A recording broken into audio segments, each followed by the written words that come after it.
The 12 Brothers: A Modern Tale Part 1. The announcement.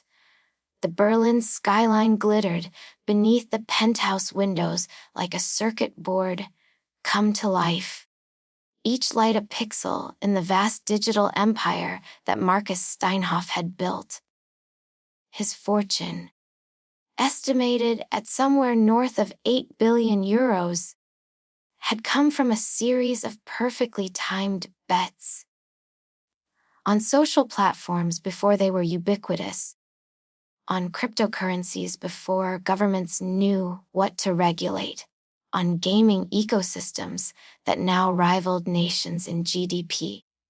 Marcus stood at the window of his glass and steel sanctuary, his phone in hand, his thumb hovering over the post button. Behind him, in the sprawling living room that doubled as a command center for the family's various ventures, his 12 sons were scattered across ergonomic furniture, each absorbed in their own glowing rectangle of opportunity. "You're really going to do this?" his wife Elena asked quietly.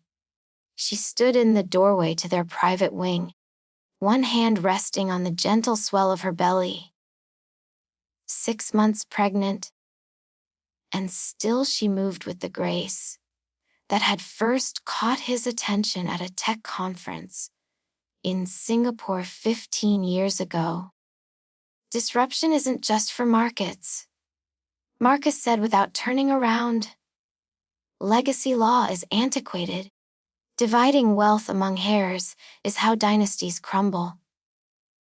Look at the Vanderbilts, the Rockefellers, diluted across generations until the name means nothing. These are your children, Marcus." "Our children, exactly."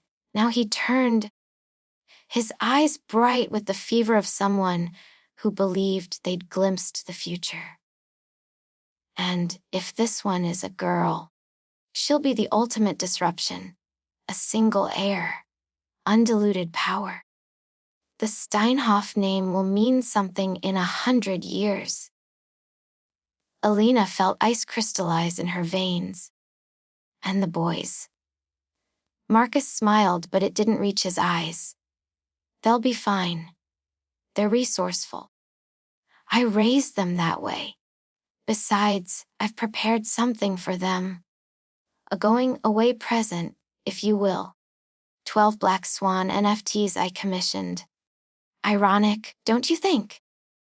Symbols of the unexpected event that changes everything." He turned back to his phone and pressed post.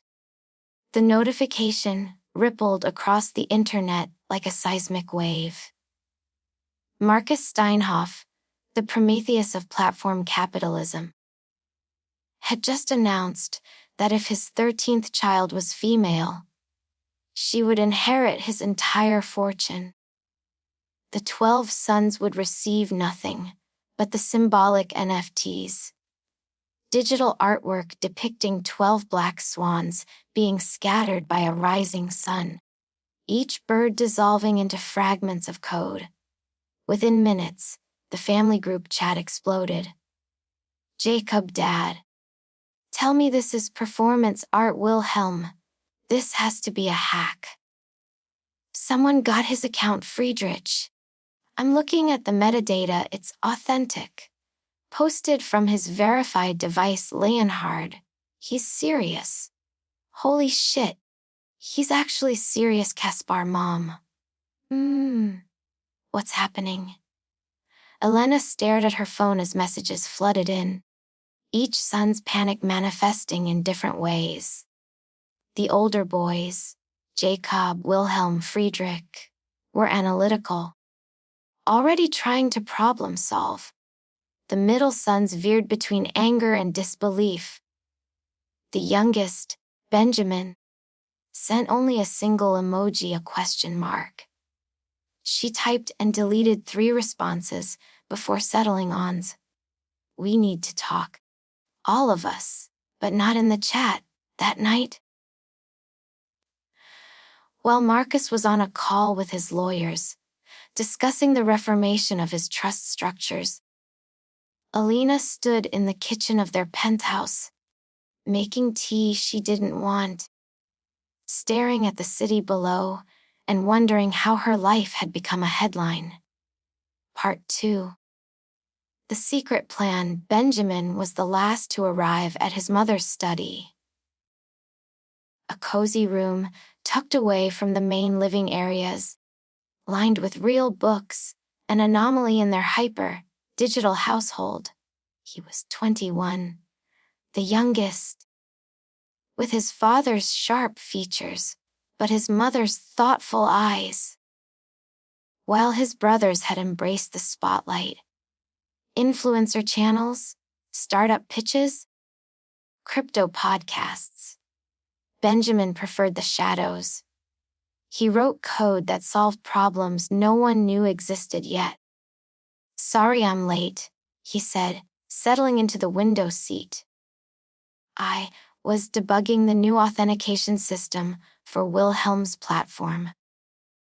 Alina looked at her youngest son, and something inside her cracked. She'd brought them into this world, into this family, into this trap of wealth and expectation, and now she had to help them escape it. "Mom, what's going on?" Benjamin asked, and his voice was gentle in a way that made her eyes burn. Alina took a breath. "Your father isn't bluffing. I've seen the revised documents. If this baby is a girl, and I have a feeling she is, you and your brothers will be written out entirely.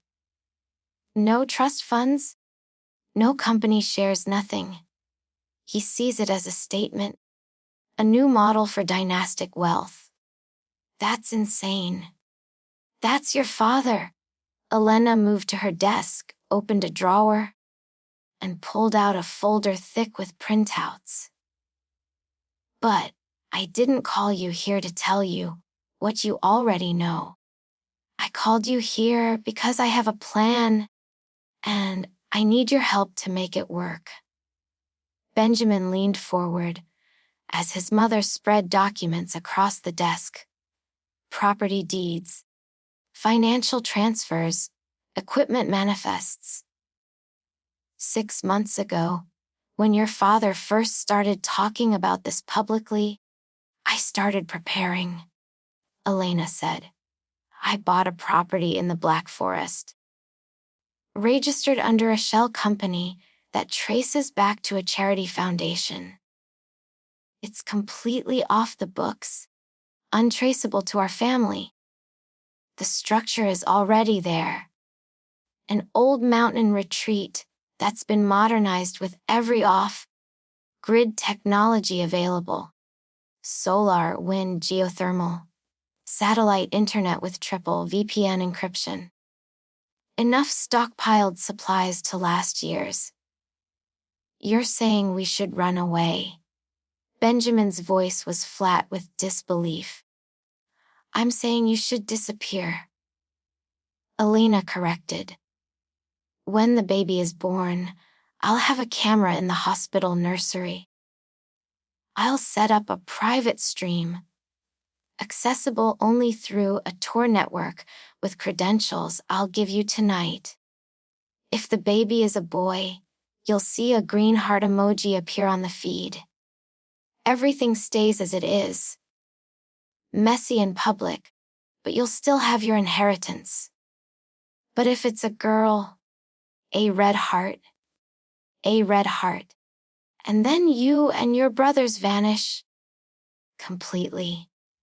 Delete every social media account, every tracking app, every digital footprint. The cabin is stocked and ready. You can live there, work remotely, build new identities if you need to. But you have to stay gone, stay safe.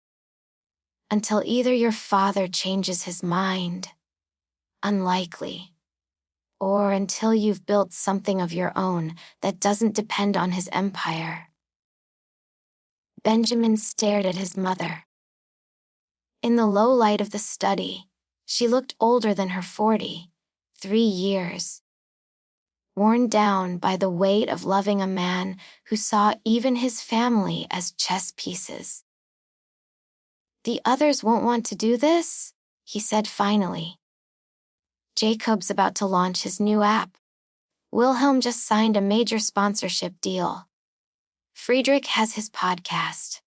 "I know," Elena interrupted. "That's why I'm telling you first. Because you're the one they listen to when things get real.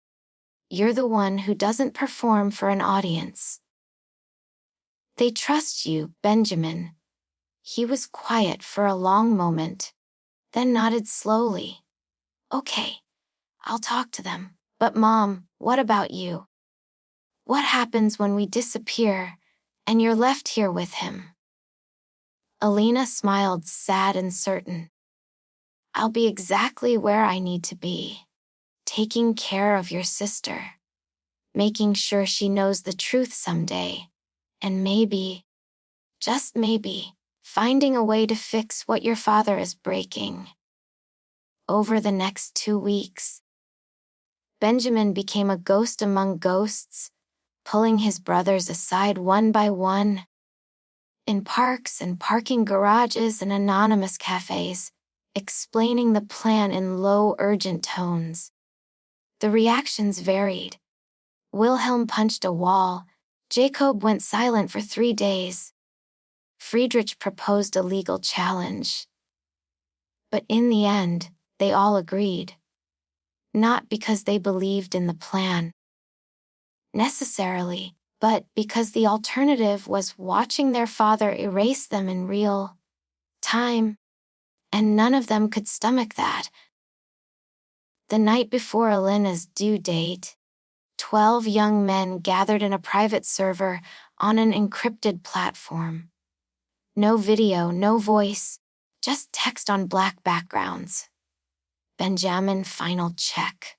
Everyone has the credentials for the stream." "Jacob," confirmed Wilhelm, "got them Friedrich." "Yes," one by one, all 12 confirmed. "Benjamin, the rules are absolute. Green heart, we stay and deal with Dad's chaos. Red heart, we ghost immediately. No goodbyes, no explanations. No breadcrumbs. We protect each other by disappearing completely."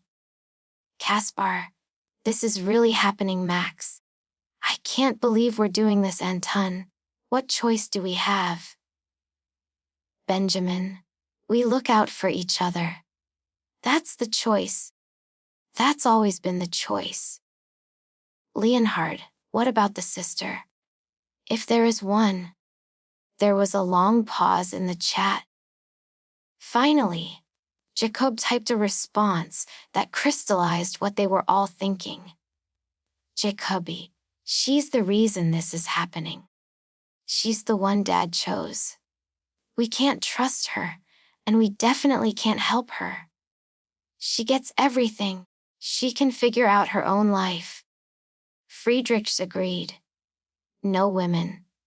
We stick together as brothers, but that's it. The sister is on her own." "Benjamin, that seems harsh." "Wilhelm, it is harsh. So is what's being done to us. We didn't choose this, Ben. But we can choose how we respond." Benjamin stared at the screen, unease curling in his gut. But he was outvoted and out-argued. And maybe they were right.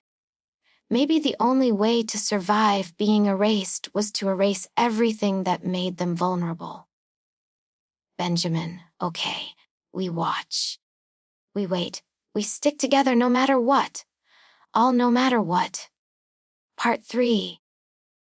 The Red Heart, Elena's labor, began at 2 in the morning on a Tuesday in March.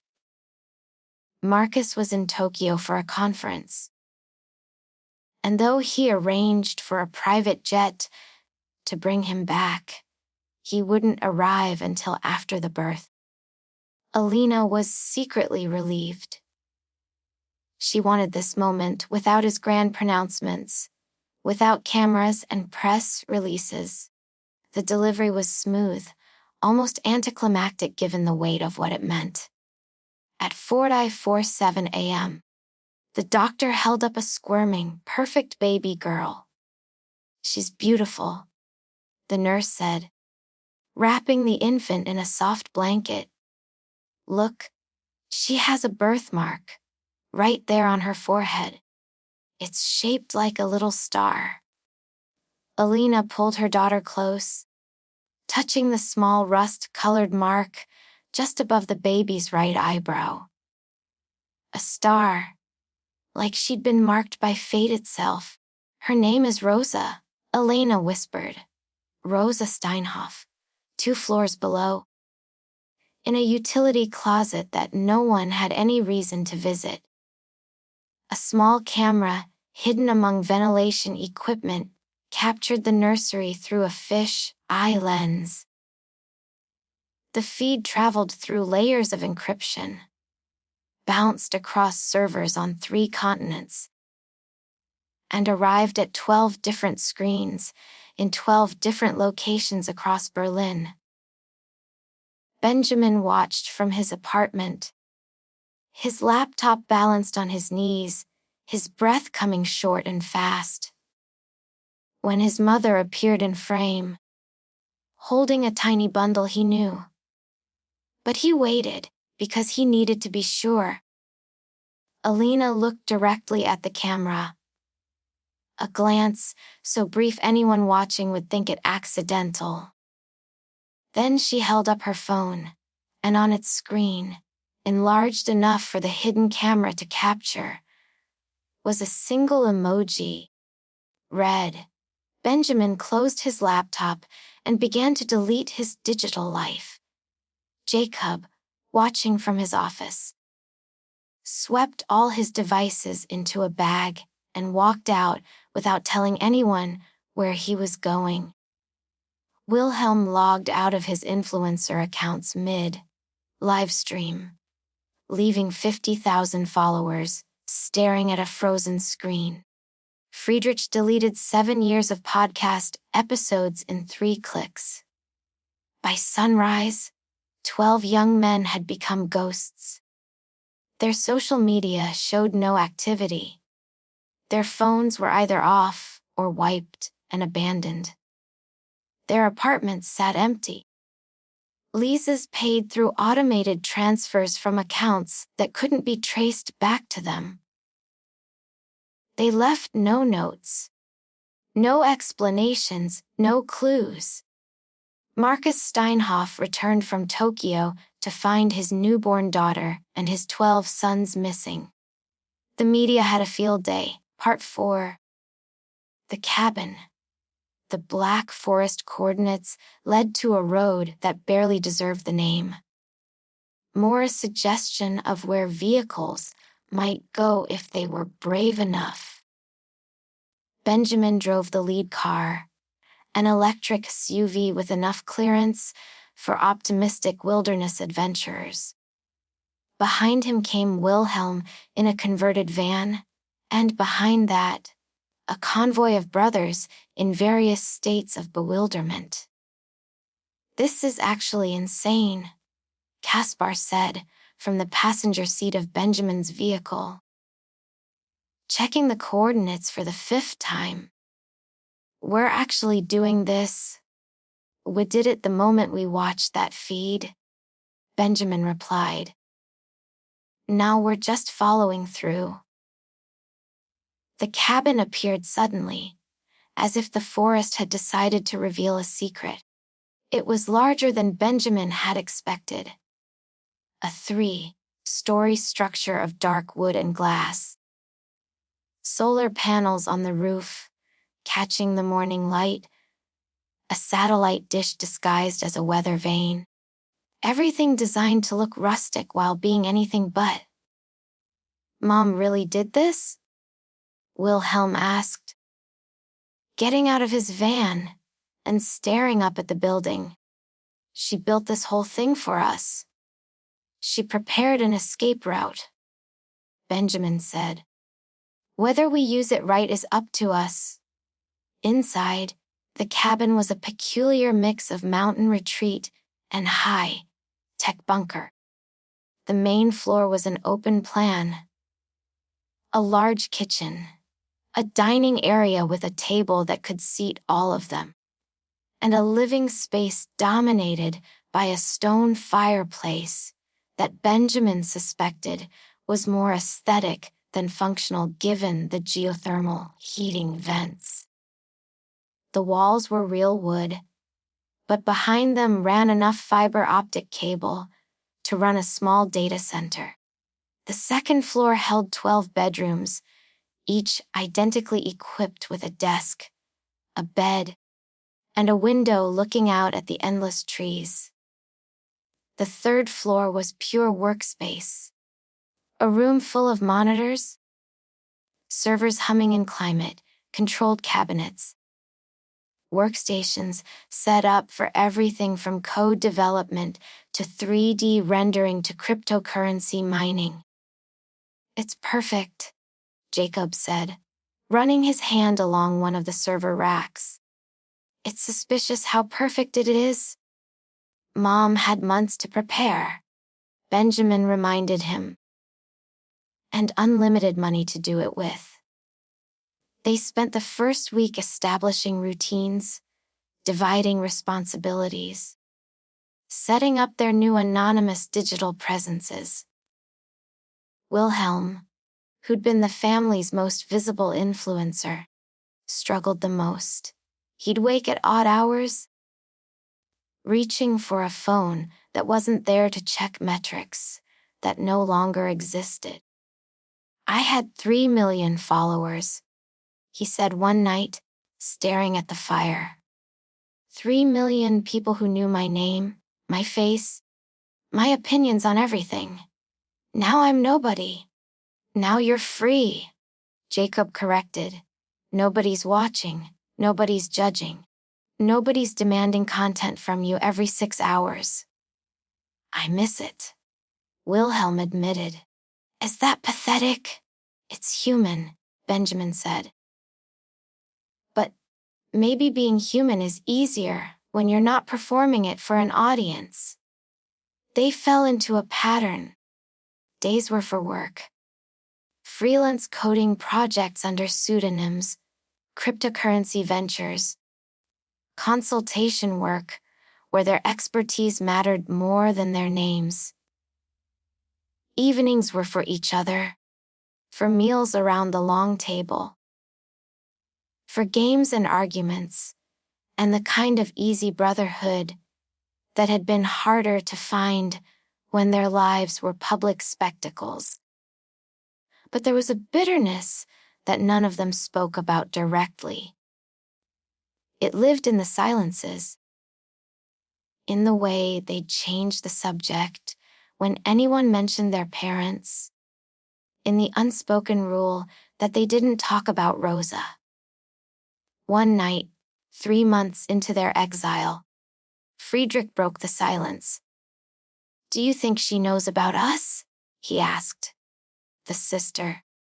Do you think Mom told her she has 12 brothers?" "Doesn't matter," Wilhelm said immediately. "She's got everything. She doesn't need to know about what she destroyed." "She didn't destroy anything," Benjamin argued. "She's a baby. She didn't ask for this any more than we did." "But she's the reason," Kaspar said quietly. "She's the reason we're here. And I know it's not logical. I know it's not her fault. But I can't help thinking, if she'd just been a boy, none of this would have happened." "Then we blame Dad," Jacob said. "We blame the man who made the choice, not the infant who had no say in it." "Easy to say," Wilhelm countered. "Harder to feel." They agreed in that moment on a rule that Benjamin knew was wrong, but couldn't figure out how to fight. They would protect each other, work together, build their new lives together. but they wouldn't extend that trust, that brotherhood, to women. Not because all women were guilty of anything, but because trusting women, loving women, caring about women, it felt like inviting in another Rosa, another disruption, another loss. Benjamin thought about arguing, but he was tired, and outnumbered, and maybe wrong. So he nodded along with the others, and felt something small, an essential die in his chest. Years passed. The brothers became skilled at their new life. They built a successful, anonymous development studio, creating apps and platforms that made real money without requiring their faces or names. They mined cryptocurrency when it was profitable and divested when it wasn't. They became urban explorers on weekends, documenting abandoned buildings and forgotten infrastructure under collective pseudonyms, selling footage to documentary makers and art installations. The cabin remained their sanctuary, mysteriously self-sufficient in ways that should have required more maintenance than they provided. The solar panels never seemed to degrade. The food deliveries arrived precisely when needed, ordered through automated systems they didn't remember setting up quite so efficiently. The forest itself felt protective, the trees growing denser around their property, making the place even harder to find. Benjamin sometimes wondered if their mother had built more into this refuge than just technology. But he kept that thought to himself. Part 5. The Sisters' Discovery. Rosa Steinhoff turned 20, one in a villa outside Berlin. Surrounded by people who worked for her father and called themselves her friends. The party was live-streamed to 2.4 million followers, who'd watched her grow up in real time, from infant to influencer. The girl with the star-shaped birthmark, who'd inherited everything. But everything felt like nothing when you had no one to share it with. Her father was a stranger who spoke to her through assistants and appeared for photo opportunities. Her mother was warmer but distant, carrying a sadness that Rosa had never been able to name. And her brothers, she'd known about them since she was 12, had found references in old news articles, had pieced together the scandal of their disappearance, were ghosts she'd never met. The discovery that changed everything happened on a rainy afternoon in the villa's library. Rosa had been looking for an old photo album when she found instead a locked drawer in her mother's desk. The key was under a bookend shaped like a raven, too obvious to be accidental. Inside were 12 folders, each labeled with a name: Jacob, Wilhelm, Friedrich, Leonhard, Caspar, Max, Moritz, Anton, Heinrich, Karl, Ludwig, Benjamin. Rosa's hands shook as she opened the first folder. Inside were photos. Boys at different ages, laughing, playing, growing. School records, medical records, and letters, dozens of letters in her mother's handwriting. Written but never sent. Dear Jacob, you would be 33 now. I wonder if you still bite your lower lip when you're thinking, the way you did as a child. Dear Wilhelm, the influencer who used to be you has a new show. I can't watch it. I see only the boy you were, the one who made everyone laugh. Dear Benjamin, I miss our late night talks. I miss your questions. I miss watching you code, your face serious in the laptop light. I wonder if you still bite your thumbnail when you're debugging all. Rosa read every letter, looked at every photo, traced the timeline of their disappearance. The announcement, the birth, her birth, the vanishing, and she understood, with a clarity that made her want to scream, that her existence had cost 12 people their lives. Not their literal lives, but their identities, their family, their futures. She found more in that drawer. Encrypted USB drives that her father's own security protocols couldn't protect from her. She was, after all, Marcus Steinhoff's daughter and had inherited his aptitude for technology. She found video files, family moments from before her birth, birthday parties and holiday dinners, her mother young and laughing, her father different somehow, less polished and more human. And 12 boys who looked at each other with the easy affection of people who'd never imagined being separated. The last file was dated 3 weeks ago. A recording from her mother's private phone. Elena's face filled the screen. Older now, lines around her eyes that hadn't been there in the earlier videos. Rosa, if you're watching this, you found what I wanted you to find, her mother said. I don't know when you'll see this. Maybe when you're 20. Maybe when you're 40. But I need you to know the truth about your brothers. They didn't abandon you. They didn't hate you. They were forced to choose between themselves and a fortune that your father weaponized against them. Alina wiped her eyes. I helped them disappear because it was the only way to protect them. And I'm telling you about them now, because I believe you'll want to find them.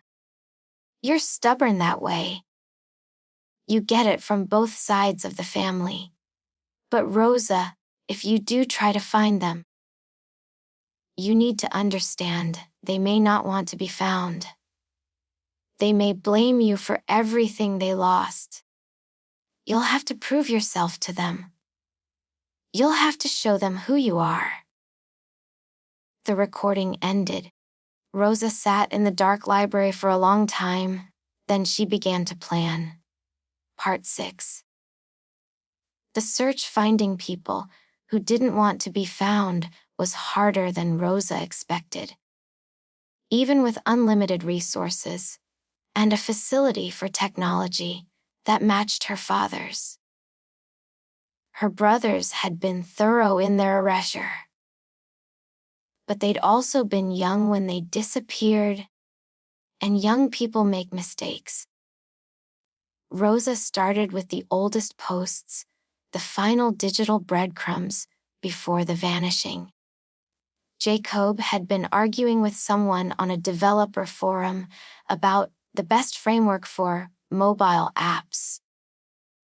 The argument had continued past his disappearance, with posts attributed to someone else, but using Jacob's exact syntax and favorite semicolon placement.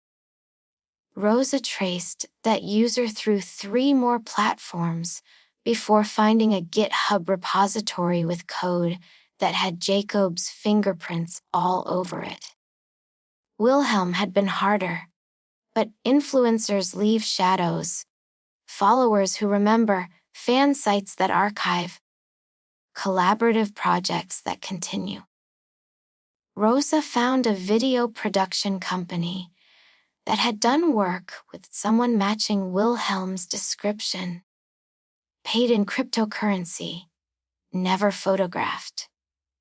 The company's records showed repeated payments to an encrypted wallet. Rosa couldn't crack the wallet, but she could see its transaction patterns, and those patterns showed regular movements from a fixed location.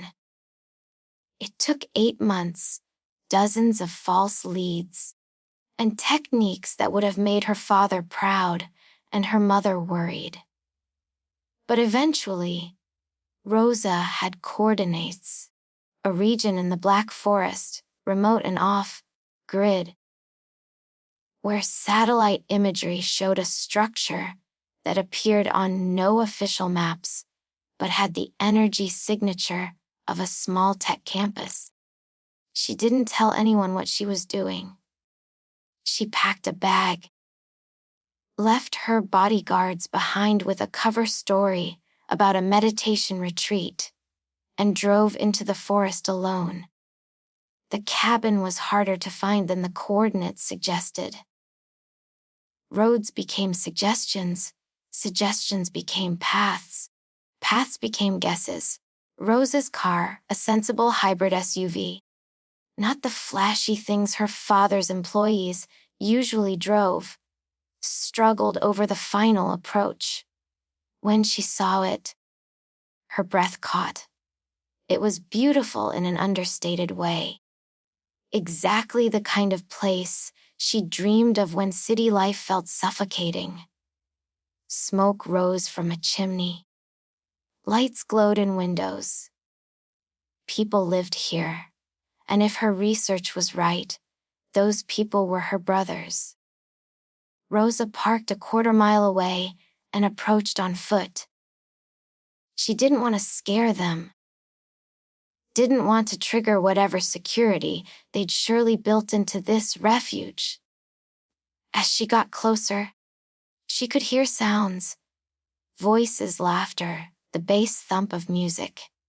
A party, or at least a gathering. Through a window, she saw them. 12 men, ranging from late 20s to late 30s now, gathered around a massive table. Some were cooking, others arguing about something on a laptop screen. 2 were arm wrestling while others cheered. They looked happy. They looked like a family. And Rosa, watching from the darkness, realized she couldn't interrupt that. Not tonight. Not by bursting in and demanding they accept her, forgive her, acknowledge her. She needed a different approach. Part 7. The silent helper. Over the next 3 weeks, Rosa became a ghost haunting her brother's refuge. She learned their routines. Who woke early, who stayed up late, who went for runs in the forest, who sat on the porch coding until dawn. She found the edges of their security perimeter and stayed carefully outside it. And she helped. The first gift was simple. Benjamin had left a tablet on the porch, and Rosa noticed it was running an older version of a security protocol that had known vulnerabilities. While he slept, she accessed it through the cabin's Wi-Fi, updated the firmware, patched the holes, and left a single text file on the desktop. You were exposed. Now you're not. A friend. When Benjamin found it the next morning, she watched through binoculars as he showed the others. They argued about it. She could see the animated hand gestures. But they didn't shut down their network or abandon the cabin. Cautiously, they accepted the help. Next was Wilhelm.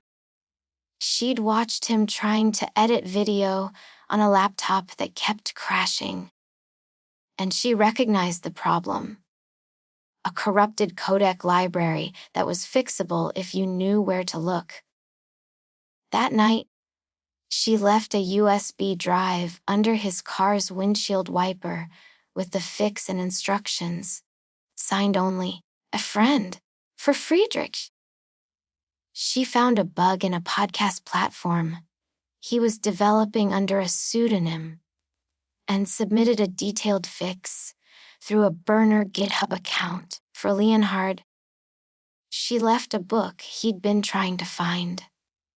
She'd seen him searching for it on his phone, at his favorite spot by the stream where he went to think. One by one, she helped them, never revealing herself, never asking for thanks, just solving problems and leaving traces of kindness. Rosa rented a tiny room in a village 40 kilometers away and spent her days working remotely on her own projects. She'd started a nonprofit that supported children of divorced or fractured families, and her evenings being useful to the brothers who didn't know she existed. She left meals in thermal containers where they'd find them during their forest runs. She fixed code bugs in their repositories anonymously.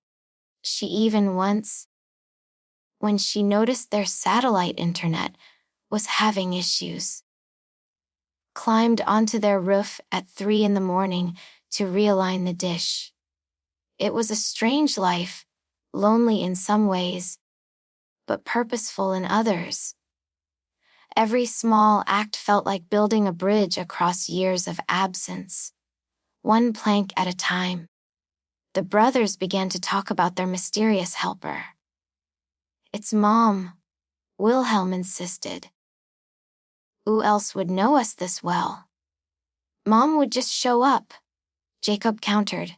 "She wouldn't play games." "Maybe it's AI," Kaspar suggested. "Like some kind of advanced system that's monitoring us and optimizing our lives." "The meals are real," Max pointed out. "AI doesn't make SBTiesel." Benjamin said nothing, but he was thinking. The help was too specific, too personal. Someone was watching them, yes, but with affection, not surveillance. Someone who cared about the details of their lives. What they ate. What frustrated them. What made them happy. He started watching back. Part 8. The lilies. Rosa had been circling her brothers' lives for 2 months when she found the lilies. She'd been exploring the forest behind the cabin, looking for a good spot to leave her next gift. A book of photography that Moritz had mentioned wanting in an online post. When she saw them growing in a small clearing, 12 perfect white lilies, blooming impossibly in late autumn, when nothing else flowered. They grew in a perfect circle. Each one identical, each one luminous in the fading light. They were beautiful. And something about them called to Rosa, in a way she couldn't explain. She didn't pick them. Not yet. But she came back to them every day, watching them persist through weather that should have killed them, through frosts and storms, and the slow death of the season around them. One night, during a particularly hard freeze, Rosa made a decision. Her brothers had accepted her help, even if they didn't know who was providing it. They'd grown used to finding problems solved, meals made, kindnesses delivered. Maybe it was time to make a gesture that was harder to ignore. Something beautiful and unmistakable. She would bring the lilies inside, arrange them perfectly, one for each brother. A symbol of what they could be. 12 parts of a whole, together and complete. Rosa waited until the brothers left for one of their group expeditions. They were documenting an abandoned Cold War bunker 3 hours away, a full day trip, when the cabin was empty. She let herself in using a security bypass she'd carefully crafted over weeks of observation. The inside was both familiar and alien. She'd watched these rooms through windows, but being inside them felt different. Personal photos on the walls, all 12 brothers at different ages, but never with her parents, never with her. Whiteboards covered in code and planning. A kitchen that smelled like coffee and cinnamon. A home built by people who'd learned to be family to each other. Rosa cleaned first. Not because the cabin was dirty, but because it felt like what you did before a gift. She washed dishes, swept floors, organized the chaos of a workspace where 12 different organizational systems collided. She made a meal. Her mother's recipe for sauerbraten. The one she'd found in the folders, and left it warming in the oven. Then she went to get the lilies. They came away from the earth easily, as if they'd been waiting for her. Rosa carried all 12 carefully back to the cabin and arranged them throughout the main workspace. One lily in a simple glass vase, by each brother's station. She placed the last one, the 12th, by the setup she'd identified as Benjamin's, her youngest brother. The one whose code she'd helped debug, whose security she'd strengthened. The moment she set down the final vase, the air in the cabin changed. It started as a sound, a low hum that Rosa felt in her bones more than heard. Then the light dimmed, not darkening but becoming strange, silvered, like the cabin had slipped sideways into some other version of reality. No, Rosa whispered. No. What did I? The lilies began to glow, each one pulsing with light that matched no spectrum Rosa knew. The glow intensified, became unbearable, and Rosa threw her hands up to shield her eyes. When she lowered them, the lilies were gone. And where each one had been, where she'd placed her gift of beauty and reunion, there was a single black feather. Outside she heard cawing, frantic, distressed bird sounds that made her run to the window. 12 ravens circled the cabin, their movements panicked and uncoordinated. As Rosa watched in horror, they flew higher, their cries echoing off the mountains, and then they were gone, disappearing into the darkening sky. No, Rosa said again. No, what have I done? A voice behind her said, You picked the lilies. Rosa spun. In the center of the room stood a woman who hadn't been there seconds before. She was old, impossibly old, but also somehow ageless. Her appearance flickered and shifted like a corrupted video file. And Rosa realized with a shock that she wasn't entirely physical. The woman was translucent, her edges blurring into the air, and when she moved, she left traces of light like a long exposure photograph. Who are you? Rosa managed. A guardian, the woman said. Her voice had the quality of wind through trees, of data streaming through cables. A protection left by someone who loved those boys. The lilies were a ward, a test, a lock. A lock for what? For you. The woman stepped closer, and Rosa saw that her eyes were kind, despite the strangeness of her form. Your mother knew you'd come looking eventually. She knew you'd want to help, to fix what your father broke. But she also knew that if you were careless, if you acted without understanding the cost of reunion, you'd hurt them all over again. The lilies. We're enchanted, the woman finished.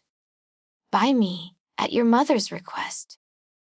touch them, and your brothers pay the price. Pick all 12, and they transform. It was meant to teach you something. What? Rosa demanded, anger cutting through her shock. What lesson is worth turning my brothers into birds? The lesson, the woman said gently, is that love requires sacrifice. That fixing what's broken demands more than good intentions. That if you truly want your family back, you'll have to earn it. How? Rosa's voice broke. How do I fix this? The woman raised one translucent hand. In her palm appeared an image. Rosa saw herself. Mouth closed, hands bleeding, working at a loom made of light and pain. 7 years of silence. The woman said. Not a word spoken, not a laugh expressed, not a sound made by your voice. 7 years of weaving 12 shirts from nettles, gathered by your own hands, spun and woven through pain into redemption. Complete the task, and your brothers return. Speak before you finish, and they remain ravens forever. That's impossible, Rosa whispered. Most worthwhile things are. The woman began to fade. The nettles grow everywhere, even in cities. Your hands will scar. Your life will narrow to this single purpose. You'll be misunderstood, mocked, maybe worse. But your brothers will be saved. If you love them enough. Wait. Rosa reached out, but the woman was already gone. Dissolved into notes of light that faded like dying stars. Rosa stood alone in the cabin, surrounded by black feathers and the fading warmth of her uneaten meal.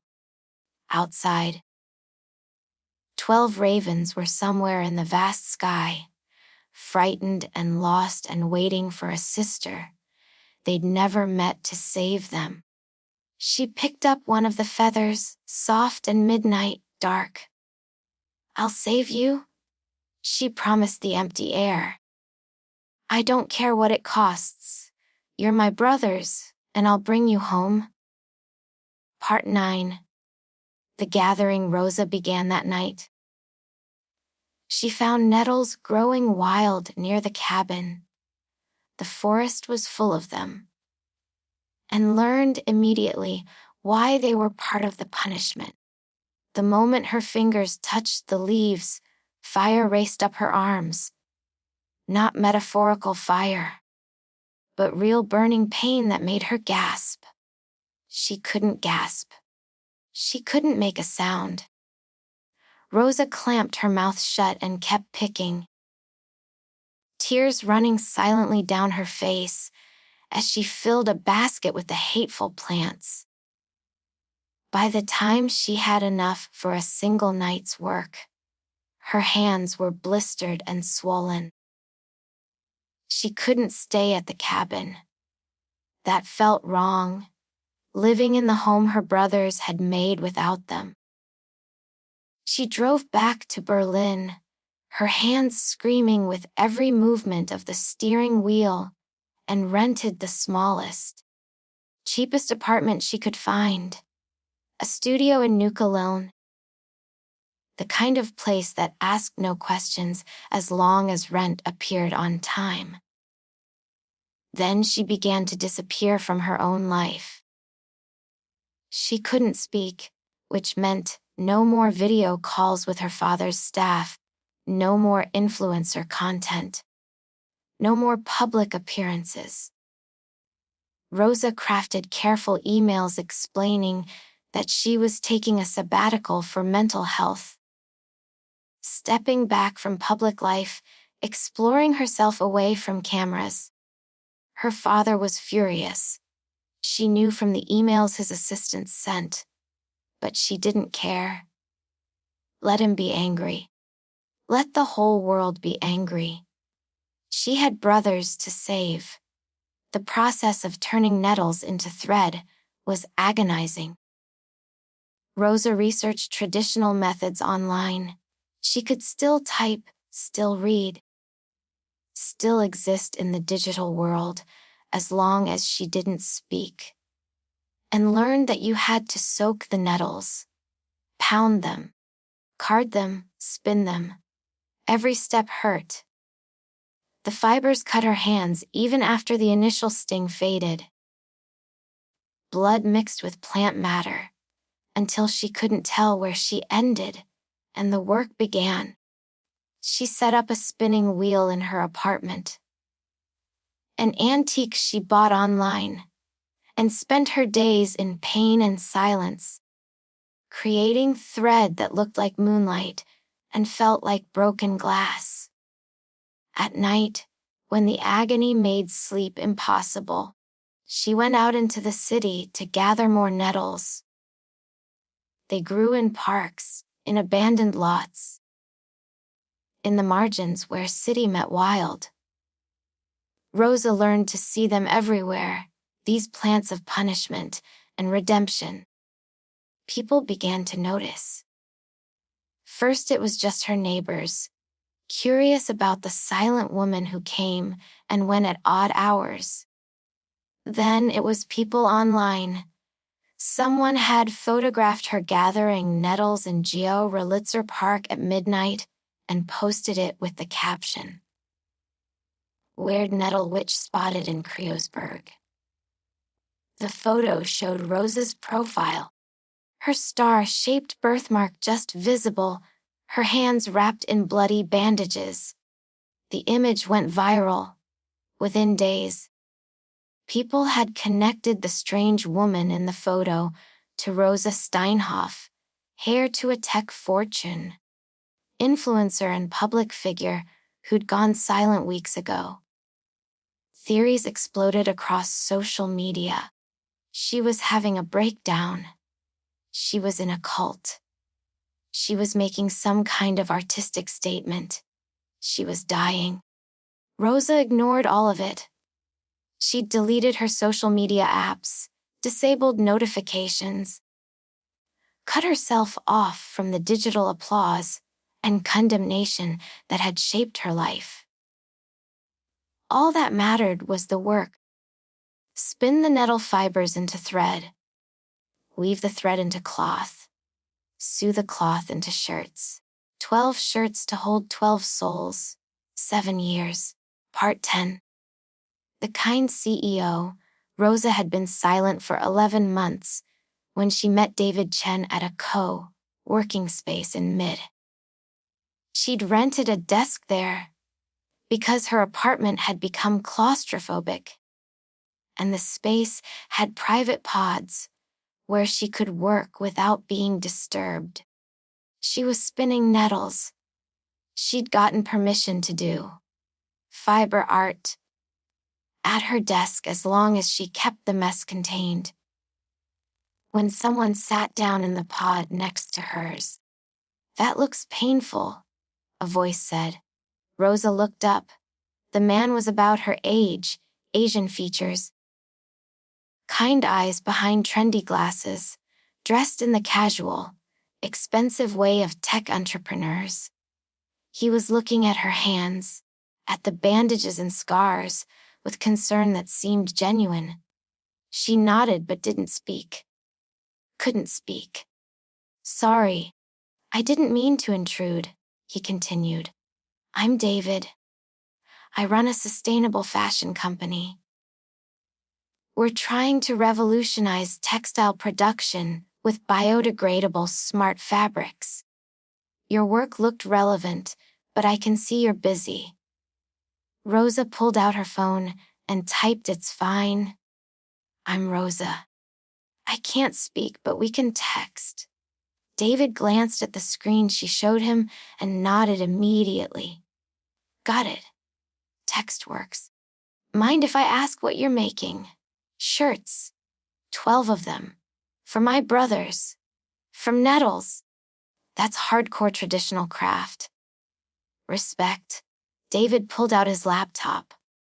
"I'll let you work, but if you ever want to talk about textiles, well, text about them.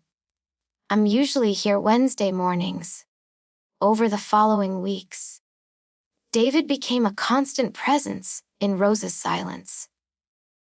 He never pushed her to speak, never asked invasive questions, just existed alongside her work with an understanding that felt rare.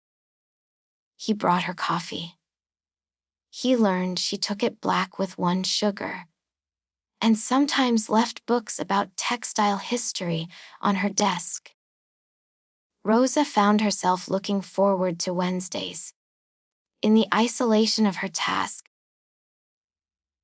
David was a connection to the world she'd left behind, but without the pressure of that world.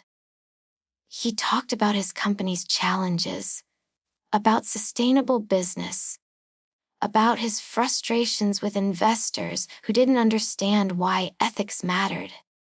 And slowly, carefully, Rosa began to communicate back.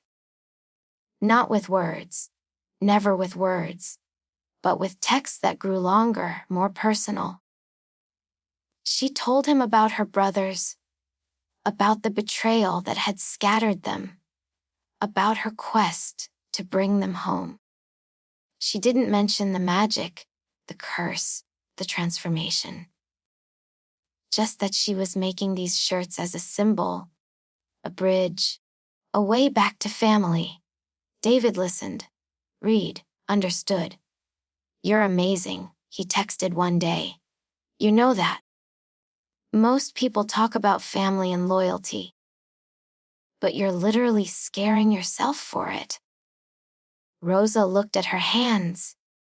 They were a map of her love now. Every cut and callus a piece of evidence. She typed, "They're worth it."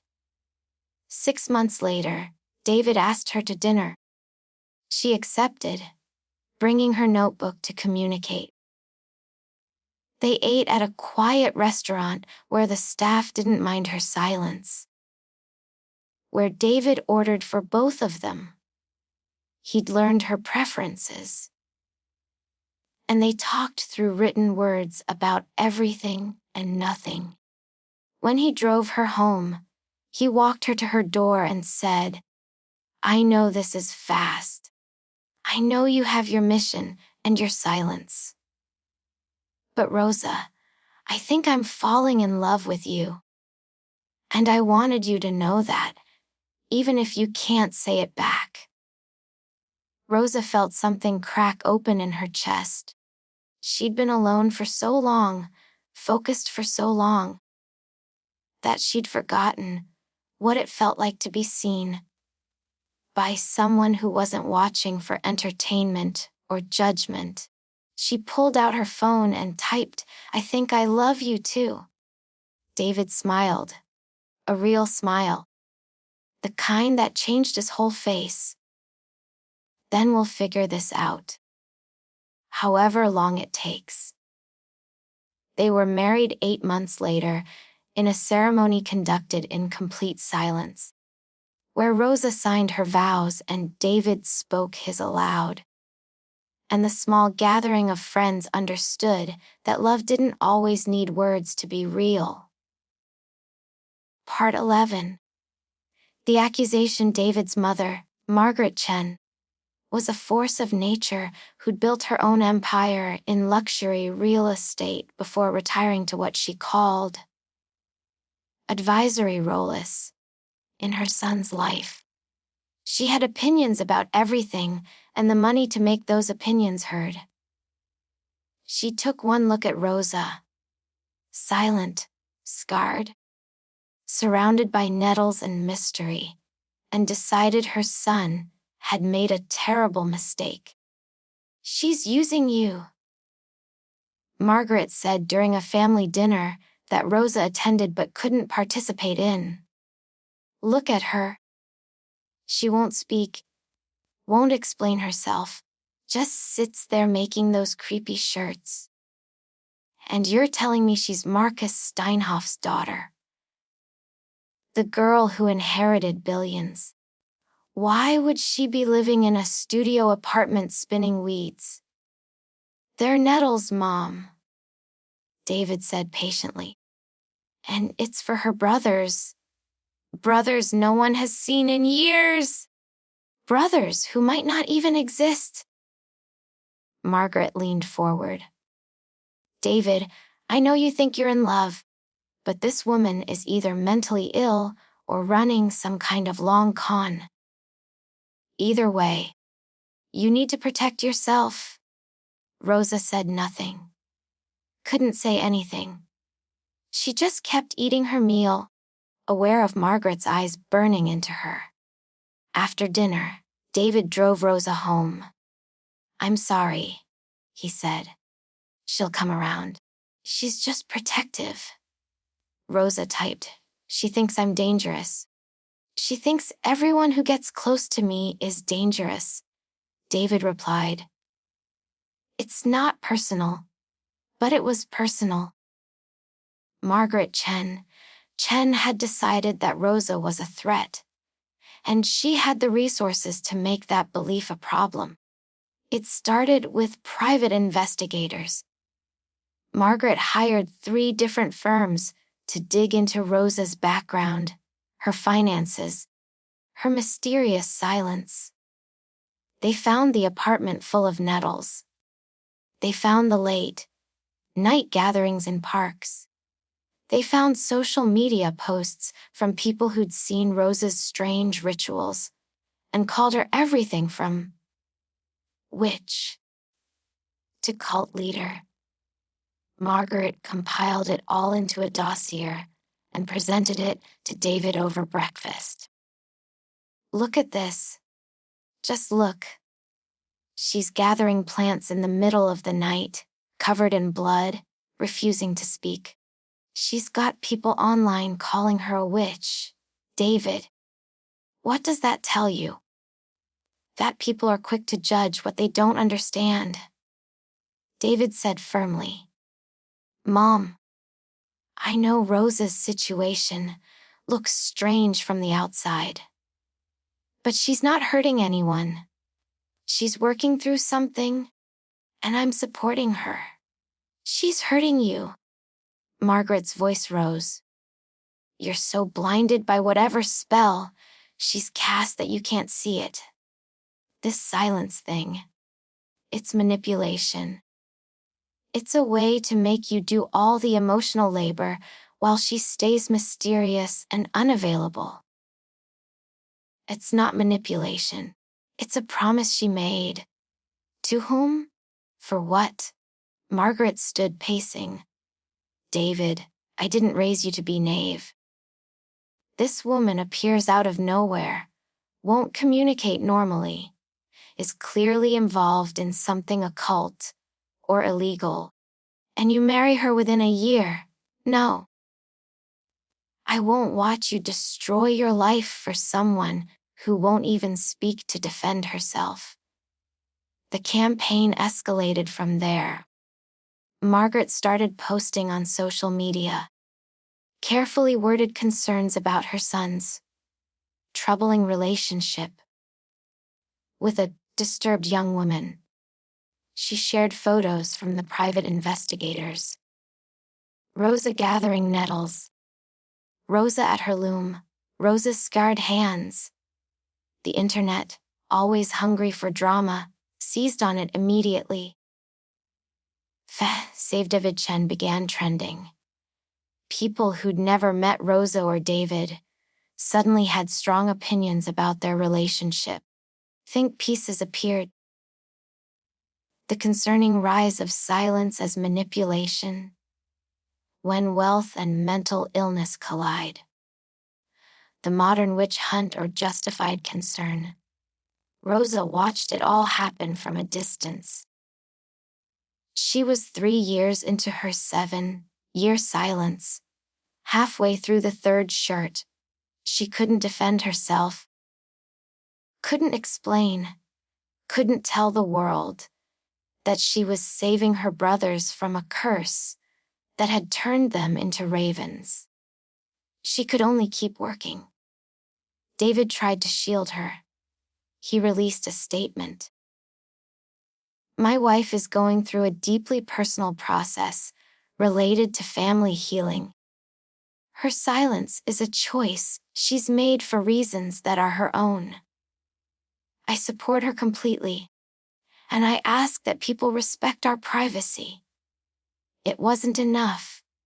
The story was too good, the mystery too tantalizing. Margaret, sensing momentum, made her final move. She organized what she called an intervention, a public event where she'd assembled a panel of experts to discuss Rosa's concerning behavior. A psychiatrist who'd never met Rosa, a religious leader who spoke about modern witchcraft, a family counselor who specialized in controlling relationships. The event was scheduled for a Wednesday evening, live streamed to what Margaret promised would be anyone concerned about mental health and family safety. You don't have to go, David told Rosa the night before. What can ignore this? We can move away, start over somewhere she can't reach. Rosa shook her head and typed, if I run, it proves I have something to hide. I'll go. I'll sit there and let them talk. And I'll keep working. She's going to call you a witch, David said, his voice breaking. She's going to try to destroy you in front of the world. Rosa reached out and took his hand with her scarred fingers. She typed with the other, let her try. I know who I am. I know what I'm doing. And in 4 more years, my brothers will prove it. The intervention was held in a conference center in Berlin, live streamed across multiple platforms, attended by hundreds of curious onlookers and genuine concerned citizens. Margaret had done her work well. The crowd was primed to see Rosa as either a victim who needed saving or a villain who needed stopping. Rosa arrived with David, silent and straight-backed, carrying the 4th shirt she was working on. She decided that if they wanted to call her a witch for her work, she'd show them exactly what that work entailed. She sat on the stage while Margaret and her panel spoke. The psychiatrist talked about selective mutism and factitious disorders. The religious leader spoke about the dangers of New Age practices and demonic influence. The family counselor explained how silence could be used as a tool of control and abuse. And through it all, Rosa sat and wove nettles into thread, her hands bleeding fresh onto the work, her face calm, her eyes on the task. Look at her, Margaret finally said, pointing. She sits there bleeding, refusing to defend herself, refusing to speak. My son is married to someone who won't even talk to him. How is this healthy? How is this love? The crowd murmured. Cameras focused on Rosa's hands, on the blood, on the nettles. David stood. My mother asked how this is love. I'll tell you. Love is respecting someone's choices, even when you don't understand them. Love is standing beside someone through their hardest journey. Love is trusting that the person you've chosen knows what they need better than you do. Rosa isn't silent because she's manipulating me. She's silent because she made a promise to people she loves, and she keeps her promises. That's not a mental illness. That's integrity. You're blinded. Margaret started. I see clearly. David interrupted. Clearer than I ever have. And what I see is my mother trying to control my life because she's afraid of what she doesn't understand. Rosa hasn't hurt me. She hasn't taken from me. She's just loved me quietly while doing something impossibly hard for her family. If that makes her a witch, then maybe we need more witches in this world. The crowd was divided. Some applauded David. Others shouted agreement with Margaret. The livestream chat scrolled past too fast to read, full of passionate arguments on both sides. And Rosa kept working, kept bleeding, kept weaving redemption one painful thread at a time. Margaret, seeing she was losing control of the narrative, made her final desperate move. If she won't speak to defend herself, then let's see if she'll speak to save herself. We'll conduct a traditional test. Mom, no. David started. A cleansing, Margaret continued, her voice rising. If she's truly innocent, if there's nothing dark about her practices, she'll submit to it. If she refuses, that tells us everything we need to know. Rosa looked up from her work for the first time. She met Margaret's eyes and saw desperation there, and fear. Not evil. Just a mother terrified of losing her son to something she couldn't understand. Rosa stood, still silent, and set down her weaving. She walked to the center of the stage and waited. You see, Margaret said to the crowd. She consents. We'll perform the ritual tomorrow at noon, publicly, so everyone can see the truth. David was shouting. The crowd was in chaos, but Rosa remained still. She knew what was coming. She'd seen enough history. Read enough about witch trials and persecutions. Margaret thought she was calling Rosa's bluff. Rosa knew it wasn't a bluff. It was the final test before she could save her brothers. Part 12. The fire. They built the pyre in Tempelhoferfeld, the massive public park that had once been an airport. Margaret had the permits. Money and influence opened those doors and framed it as a public demonstration and symbolic cleansing ceremony. Rosa understood what it really was, an execution disguised as intervention. The crowd that gathered was enormous. Thousands of people drawn by the spectacle, and the live stream that promised resolution to the mystery of the silent witch. News helicopters circled overhead. The internet watched in real time. Rosa arrived at noon exactly, her hands wrapped in clean bandages, carrying 11 completed shirts, and the 12th she was still working on. Only one sleeve left unfinished, after nearly 7 years of agony and silence. David tried to stop her from going to the pyre. This is insane. It's literally medieval. We're leaving right now.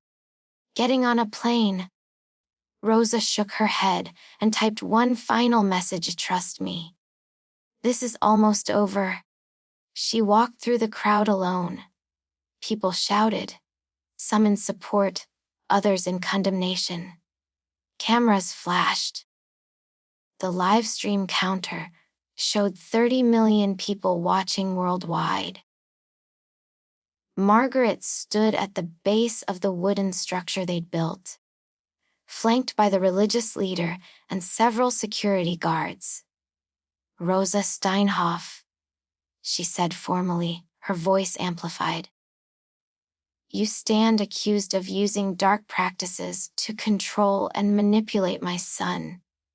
You refuse to speak in your own defense. You engage in blood rituals and mysterious crafts. Do you submit to this cleansing to prove your innocence? Rosa looked at her mother-in-law. Then she looked at the pyre. at the torches waiting to be lit, at the spectacle of fear and misunderstanding that humans had been performing for centuries. She climbed onto the pyre. The crowd gasped.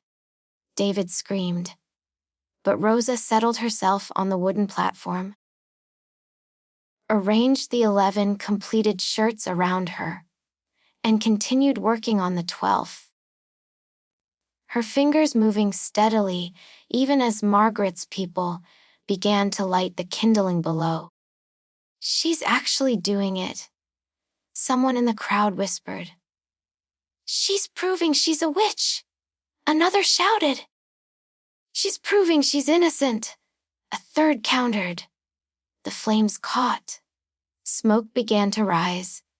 Heat built beneath Rosa's feet. And then the sky went dark. It started as a sound, a rushing, cawing cacophony that made everyone look up. 12 ravens appeared from nowhere, circling the pyre in a descending spiral. They moved together, a formation of desperate purpose, diving toward the flames and the woman in them. Rosa stood, the 12 shirts in her arms, 11 complete, one missing a single sleeve. She threw them upward, and the ravens caught them mid-flight, each bird seizing a shirt in its talons. The moment the shirts touched feathers, the transformation began. The ravens grew, shifted, reshaped themselves in explosions of light and shadow. Where birds had been, men appeared. 12 men falling from the sky, wearing nettle, fiber shirts that glowed like captured starlight. They landed in a circle around the pyre, and the one who caught the unfinished shirt, Benjamin, the youngest, had one arm that remained a wing. Black feathers where his left sleeve should have been. The crowd went silent. The live stream chat scrolled into incomprehensible shock. Benjamin looked at his wing arm, then at Rosa standing in the flames. The fire hadn't touched her yet. The circle of brothers seemed to be holding it back somehow. But smoke was billowing around her. "Rosa," Benjamin said, and his voice broke on the name. "You're Rosa." She nodded, tears streaming down her face. Still unable to speak, because the 7th year hadn't ended, not quite yet. Jacob stepped forward. "You did this. All of this." Rosa nodded again. Wilhelm was staring at his hands, at his body restored after 7 years as a raven. "The helper. The person who fixed our code, left us meals, helped us. That was you." Another nod. "And you've been silent for 7 years," Friedrich said, understanding dawning. "Weaving shirts from nettles. Bleeding for us. Because of the curse. Because we picked the lilies. No, because you picked them. You triggered it trying to help us. And you've spent 7 years fixing it." Rosa's throat ached with words she couldn't say. Not yet. Not until a clock somewhere chimed. 12 noon. 7 years to the minute from when she'd picked the last lily. The magical bindings released. Rosa opened her mouth and spoke her first words in 7 years. "Welcome home, brothers." Her voice was rough from disuse, barely above a whisper, but it carried across the silent field like a bell. And then she collapsed. David was there instantly, climbing onto the pyre even as it smoldered, pulling Rosa into his arms. The brothers surrounded them, 12 men, and one with a wing, forming a protective barrier. "What is this?" Margaret demanded, her voice shrill with confusion. "What's happening?" Jacob turned to face the crowd and the cameras. "This is the woman you called a witch," he said clearly. "Our sister. The one we blamed for our father's cruelty. The one we swore we'd never trust. And she just spent 7 years in silence and pain to save us from a curse she accidentally triggered while trying to reunite our family. She didn't manipulate anyone," Wilhelm added. "She sacrificed everything. She's a hero," Caspar said simply. The revelation rippled through the crowd and across the internet. Within minutes, the full story was spreading. Not the magic, not the curse, but the human truth beneath it. Rosa Steinhoff had spent 7 years keeping a promise to brothers she'd never met, enduring pain and isolation. Married a man while unable to speak, faced persecution and fire, all for family. Margaret stood stunned, watching her certainty crumble. David helped Rosa down from the pyre, and the brothers gathered around her. All 12 of them, or 11 and a quarter, if you counted Benjamin's wing. They looked at each other for a long moment. These siblings who'd been separated by greed and brought together by love. "I'm sorry," Rosa whispered, her voice still weak. "I'm sorry for everything our father did. I'm sorry you lost your lives because of me." "You didn't do that," Benjamin said firmly. "He did. And you gave us back something better than what we lost. You gave us a sister who'd bleed for us." "Literally bleed," Moritz added, looking at her scarred hands. "Are we okay?" Rosa asked. "Can we be a family?" Jacob pulled her into a hug, carefully, like she might break. "What already are?" The others joined in, and for the first time in their lives, all 13 Steinhoff siblings were together. Epilogue. The new beginning. Margaret Chen faced significant legal consequences for the attempted execution. Yes, the courts called it that, even if she'd framed it as a cleansing ceremony. The public outcry was enormous, and the evidence from the live stream was undeniable.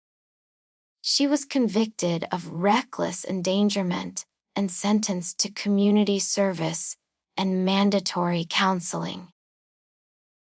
But the real punishment was watching her son's happiness and knowing she'd almost destroyed it. David and Rosa renewed their vows. This time, with Rosa speaking her promises aloud, while wearing a dress made from the leftover nettle fibers.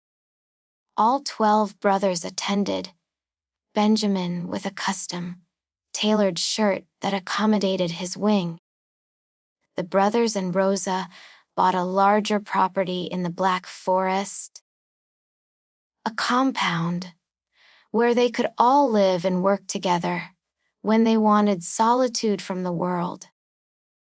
They ran their businesses, expanded now to include Rosa's nonprofit and a collaborative tech venture, and learned how to be siblings.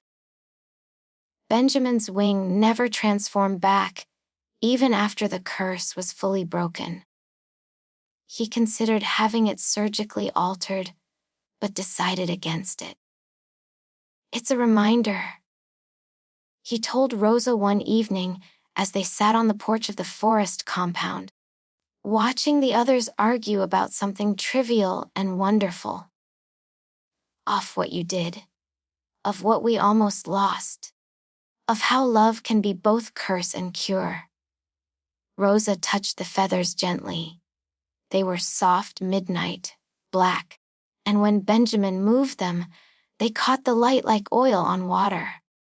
"Does it hurt?" she asked. "No," Benjamin said. Sometimes it aches where it meets my shoulder, but mostly it just is. Part of me now. I've learned to type with one hand. And Wilhelm jokes that I'm always ready for Halloween. I'm sorry I couldn't finish in time. Don't be. Benjamin looked at her seriously. 7 years of silence was more than enough. If you'd had to stay silent longer to finish that last sleeve, I'd have stayed a raven. You were more important than my complete transformation.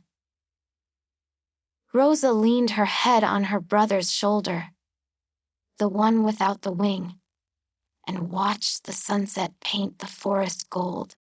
Their father, Marcus Steinhoff, never apologized. He was, by all accounts, baffled by the reunion and irritated that his disruption had been disrupted. He tried to contest Rosa's sharing of her inheritance with her brothers, but the legal battle went nowhere. Rosa had the money, the public sympathy, and the moral high ground. Eventually, Marcus retreated into his empire and his theories, a billionaire alone with his vision of legacy, unable to understand that he'd thrown away his real legacy the day he chose wealth over children. Elena, their mother, wept when she met all 13 of her children together for the first time. She'd orchestrated the escape, prepared the refuge, planted the seeds of protection and curse. And when Rosa asked her about the magic, about how she'd known to ask for the enchantment, Elena just smiled sadly. "I knew your father would hurt you all eventually," she said. "So, I found someone who could make sure that if the worst happened, there would be a way back. I just never imagined it would cost you so much." "It was worth it," Rosa said, squeezing her mother's hand with her scarred fingers. And it was. Every moment of silence, every drop of blood, every nettle that had torn her skin. It was worth it for the laughter that filled the compound now, for the late, night coding sessions with Benjamin, for the elaborate pranks Wilhelm and Caspar planned, for the feeling of being part of something larger than inheritance or empire. They were a family. Imperfect, unusual, marked by magic and trauma and transformation. But they were together. And that was a better legacy than all of Marcus Steinhoff's billions. On the first anniversary of the reunion, Rosa and her brothers planted 12 white lilies in the garden of the forest compound. Carefully, ceremonially, without magic this time. Just flowers to remember what they'd survived. And beside them, Rosa planted a 13th lily. For the sister who'd been born into chaos and chose to weave it into connection. For the woman who'd been silent so her brothers could speak. For the family that had been broken and made themselves whole. The lilies grew wild and beautiful, blooming impossibly through every season, a small magic that asked nothing in return but care.